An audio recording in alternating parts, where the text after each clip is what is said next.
मन में गंदे विचार क्यों आते हैं?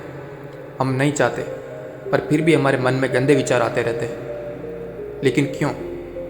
मन ही हमारा सबसे बड़ा दोस्त है और मन ही हमारा सबसे बड़ा शत्रु है। जब हम अपने मन के हिसाब से चलते हैं तो मन हमें भटका देता है, और जब हम मन को संतुलन कर लेते हैं तो हम अपनी ज़िंदगी में सब कुछ कर लेते हैं। हम हमारे मन में आने वाले गंदे विचारों को रोकने की कोशिश करते हैं, और जितना हम रोकते हैं उतने ये विचार हमारे अंदर प्रवेश करते जाते हैं। आप जिस चीज़ से जितना दूर भागोगे उतना ही वह चीज़ आपके पास आएगी। इसलिए उस चीज़ से भागो मत, उस पर संतुलन कायम करो। एक बार एक युवक गौतम बुद्ध के पास आया और गौतम बुद्ध से बोला कि हे महात्मा बुद्ध, मेरे मन में इतने गंदे विचार क्यों आते हैं? मैं नहीं चाहता कि मेरे मन में गंदे विचार आए, पर मेरे मन में हमेशा काम वासना के विचार चलते रहते हैं और मैं उनके बारे में सोच सोच कर बहुत परेशान हूँ। मेरी ऊर्जा और समय ये सब सोचने में ही नष्ट हो जाता है, और इन सब विचारों की वजह से मैं कभी भी शांत नहीं रह पाता और मैं हमेशा स्त्रियों को देखकर मोहित हो जाता, अपने आप को रोक ही नहीं पाता।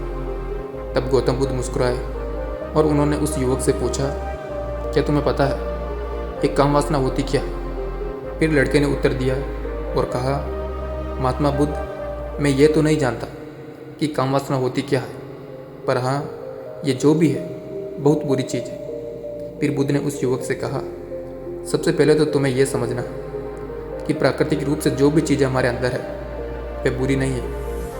हमारे जीवन में उसकी कुछ ना कुछ ज़रूरत है। वासना कोई बुरी बात नहीं है, ये तो हमारे मन की एक भावना है जो हमें किसी न किसी चीज़ की कमी का एहसास करवाती है, और फिर हम उस चीज़ को पाने के लिए उस चीज़ की तरफ आकर्षित हो जाते हैं। जैसे अगर तुम्हारे पास धन की कमी तो तुम्हें धन पाने की वासना उत्पन्न हो जाएगी। तो वासना कुछ और नहीं, एक प्रकार की कमी है जो कि एक प्रकार की ज़रूरत का एहसास है, और जब ये ज़रूरत शारीरिक हो तो हम इसे काम वासना कह देते हैं। युवक ने गौतम बुद्ध को कहा कि बुद्ध, मुझे काम वासना का मतलब तो समझ में आ गया, और आप मुझे ये बताइए कि ये आती कहाँ से है? तब गौतम बुद्ध ने कहा कि काम वासना कहीं से आती नहीं है, ये तो हमारे अंदर ही होती, और इसका होना तो ज़रूरी भी है, तभी तो मानव जाति का विस्तार होगा। युवक ने कहा, जब ये हमारे अंदर ही है और ज़रूरी भी है तो फिर लोग इसे गलत क्यों बोलते? बुद्ध ने कहा, यही तो समस्या है। लोगों ने काम वासना को गलत तरीके से सोच लिया, इसे छिपाने की और दबाने की कोशिश करते हैं। काम वासना गलत नहीं है, बल्कि काम वासना का गलत तरीके से प्रयोग करना गलत बात है। लोग जिससे प्रेम करते हैं बस उसी के लिए जीने लग जाते हैं, उसे पाना ही अपना लक्ष्य बना लेते हैं और उसी के बारे में हमेशा सोचते रहते हैं, पर यह सब गलत है। बुद्ध ने युवक से कहा, क्या तुम्हें पता है जानवरों में भी काम वासना होती है? युवक ने उत्तर दिया, हाँ महात्मा बुद्ध, जानवरों में भी काम वासना होती है, क्योंकि जानवर भी तो आखिर अपनी पीढ़ी को आगे बढ़ाएंगे। बुद्ध ने कहा, तो फिर हम जानवरों की काम वासना को गलत क्यों नहीं कहते? युवक ने कहा, मुझे नहीं पता महात्मा, आप ही मुझे बताइए। गौतम बुद्ध ने कहा, जानवर अपनी काम वासना का प्रयोग आनंद प्राप्ति के लिए नहीं करते, वे तो सिर्फ संतान उत्पन्न करने के लिए काम वासना का प्रयोग करते हैं। जानवरों को प्रकृति ने इतनी समझ नहीं दी कि वे काम वासना को अपने सुख का आधार बना सके, जबकि मनुष्य अपनी समझ के बलबूते पर प्रकृति में पाए जाने वाली प्रत्येक वस्तु को अपने सुख के लिए प्रयोग करता है। हम इंसानों ने ही काम वासना को अपने सुख का साधन बना लिया, जबकि प्रकृति ने तो हमें वंश को आगे बढ़ाने के लिए दिया था, लेकिन इंसानों ने इसे अपने जीवन का परम लक्ष्य बना रखा, और इस तरह से काम वासना का बेलगाम हो जाना गलत है। युवक ने गौतम बुद्ध से पूछा, महात्मा जी, ये काम वासना हम पर हावी क्यों होती, क्यों ये बेलगाम हो जाती? तब गौतम बुद्ध ने कहा कि सुनो, अब जो भी मैं तुम्हें बताऊंगा उसे तुम्हें ध्यानपूर्वक सुनना। काम वासना का सारा खेल तुम्हें समझ आ जाएगा, तुम्हें तुम्हारे सारे सवालों का जवाब मिल जाएगा, बस तुम्हें ध्यान से सुनना और समझना है। गौतम बुद्ध युवक को बताना शुरू करते हैं। एक बार की बात है, एक आश्रम में एक गुरु और शिष्य रहा करते थे। शिष्य रोजाना आश्रम के बाहर स्थित गांव में भिक्षा लेने के लिए जाता था। उस रास्ते में एक नदी पड़ती थी। शिष्य रोज उसी रास्ते से भिक्षा लेने के लिए जाता था। एक दिन उसने देखा कि एक लड़का पेड़ के पीछे छिपा है। वह उस लड़के के पास गया और उससे जाकर बोला, तुम इस पेड़ के पीछे छिपकर क्या देख रहे? लड़के ने कहा, अरे तुझे नहीं दिख रहा क्या? मैं क्या देख रहा हूँ? तब सीसी ने नदी की तरफ देखा तो वहाँ पर कुछ लड़कियाँ पानी भर रही थी। वो लड़कियाँ 14-15 साल की हो। तब सीसी ने उस लड़के से कहा, अरे भाई, वहाँ पर तो लड़कियाँ पानी भर रही हैं, इसमें छिपकर देखने वाली क्या बात है? तब वो लड़का शीशे की तरफ देखकर उससे कहता है, अरे पागल, तुम्हें दिखाई नहीं दे रहा क्या कि ये कैसे परियां नदी से पानी निकाल रही? जरा उनकी अदाओं को तो देखो, उनके कोमल शरीर को देखो। उनकी पतली कमर मटके को उठाते समय बल खाती है और उनके बाल उनकी कमर पर कैसे लहरा रहा है, मानो सुंदरता बिखरी पड़ी हो। शीशे ने फिर से नदी की तरफ देखा और इस बार वह देखता ही चला गया। अभी तक तो कुछ भी नजर नहीं आ रहा था और वह बिल्कुल निर्भय था। उसे किसी भी बात का कोई डर नहीं था। लेकिन अब वो छिपने लगा और उन लड़कियों को देखने लगा जैसे उसने कोई अपराध कर दिया।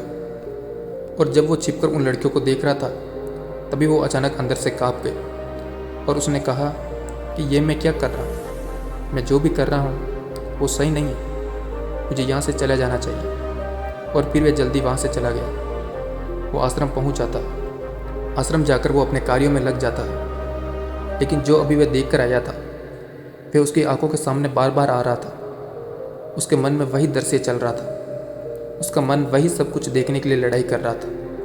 उसका किसी भी काम में मन नहीं लग रहा था। सुबह होते ही वह रोज़ जल्दी ही भिक्षा के लिए आश्रम से निकल जाता और उस नदी के पास वाले पेड़ के पास जाता जहाँ पर वह लड़का पहले से मौजूद रहता। उसके साथ मिलकर वह लड़कियों को छुप छुप कर देखता। अब वे शीशे रोज़ ऐसा करने लग गए। ये उसके रोज़ का काम हो गया। अब उस शीशे का मन किसी भी काम में नहीं लगता। वो हमेशा ही किसी न किसी प्रकार के विचारों में उलझा रहता। वो आश्रम के कार्यों को भी ढंग से नहीं कर पाता, ना वो ठीक से सो पाता, वो ठीक से खाना भी नहीं खा पाता। उसका मन बेचैन सा रहता। उसका मन बार बार उन लड़कियों के सौंदर्य को देखने के लिए लालायित रहता। जब गुरु भिक्षा देते तब भी उस शीशे का मन कई विचारों में खोया रहता। गुरु ने अपने शीशे की इन हरकतों को भांप लिया। तब एक दिन गुरु ने शीशे को अपने पास बुलाया और कहा कि आज से मैं भी तुम्हारे साथ भिक्षा मांगने चलूँगा। तभी शीशे ने गुरु को मना करते हुए बोला, गुरुदेव, आप परेशान क्यों हो रहे हो? मैं अकेला ही ठीक से भिक्षा मांग सकता हूँ। गुरु ने शीशे से कहा, ठीक है, तुम अकेले ही भिक्षा मांगने चले जाओ। शीशे तुरंत वहाँ से भिक्षा मांगने के लिए निकल गए। शीशे के जाने के बाद गुरु भी आश्रम से निकल गए और शीशे का पीछा करने लगे कि वो कहाँ जाता है, किससे मिलता है। ये सब देखने के लिए उसके पीछे पीछे चलने लगे। थोड़ी दूर जाने के बाद गुरु ने देखा कि उनका शीशे एक लड़के के साथ पेड़ के पीछे अपराधी की तरह छिपा हुआ और छिपकर कुछ देख रहा था। गुरु भी अपने शीशे के पीछे जाकर खड़े हो गए कि आखिर उनका शीशे क्या देख रहा है, जिसे देखने के लिए वो पेड़ के पीछे अपराधियों की तरह छिपा पड़ा है। गुरु ने देखा कि उनका शीशे पेड़ के पीछे छुपकर लड़कियों को देख रहा था जो कि नदी से पानी भर रही थी। तभी गुरु ने शीशे को कहा कि तुम क्या देख रहे? अपने गुरु की आवाज़ सुनकर वह घबरा गया और उसके पसीने छूटने लगे। वह थर थर काँपने लगा, जैसे किसी चोर को चोरी करते समय रंगे हाथों पकड़ लिया। उसकी हालत खराब हो गई। वो कुछ भी नहीं बोल रहा था। दूसरा जो शीशे के साथ था वह वहाँ से भाग गया। शीशे घबराया हुआ था। उसके मुंह से कुछ टूटे फूटे शब्द ही बाहर निकल रहे थे। वो अपने गुरु से नज़र भी नहीं मिला रहा था। गुरु ने शीशे की तरफ देखा और कहा कि मेरा शीशे तो निर्भय था, उसे तो किसी भी चीज़ का कोई डर नहीं था। लेकिन ये क्या हुआ?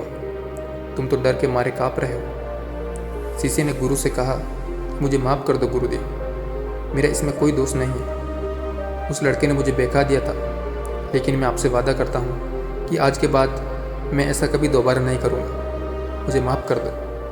गुरु ने शीशे से कहा, कोई बात नहीं, पर इस बात का तुम ध्यान रखना कि हम जैसी संगति करते हैं वैसा ही फल हमें प्राप्त होता है। हम जैसी संगति करते हैं उसके विचार हमारे अंदर प्रवेश करते हैं। इसलिए अच्छी संगति करो जिससे तुम्हारे अंदर अच्छे विचारों को प्रवेश हो। फिर गुरु और शीशे आश्रम लौटा और फिर शीशे आश्रम के कार्यों में ध्यान देने लगा। शीशे उस रास्ते को छोड़ ही दिया और दूसरे रास्ते से भिक्षा लेने के लिए जाता। Thank you for watching.